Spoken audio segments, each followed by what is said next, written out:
Согласно данным опроса, который провел портал Superjob, примерно треть мужчин и женщин в России ничего не раздражает в своих супругах. А вот среди мужчин, которые оказались менее терпеливыми, в супругах раздражает курение, лень, болтливость и долгое сидение в телефоне. Среди вещей, которые раздражают женщин в их мужьях, на первом месте также курение, дальше идут храп, разбрасывание вещей и пристрастие к алкоголю. А что не нравится в их супругах стерлитамаковцам? Узнаем у них самих.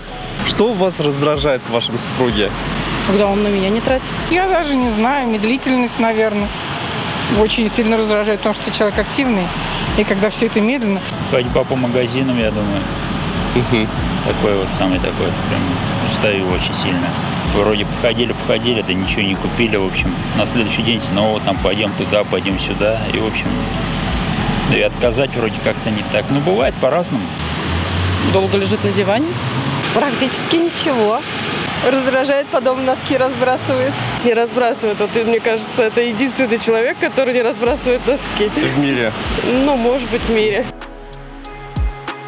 Пробовали как-то с ним поговорить по этому поводу, сказать, что вот почему на меня не тратишь или почему на диване лежишь? Да, постоянно говорим, конечно. Это помогает? Ну, нет. Все остается по-прежнему. Ну, в общем-то, это бесполезно, наверное. Конечно. Надо просто смириться. Так что мы, собственно, и делаем.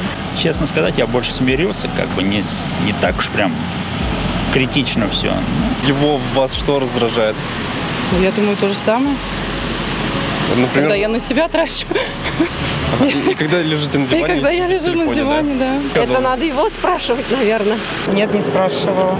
Ну, лучше такие вещи не Да, лучше не узнавать, да? спрашивать.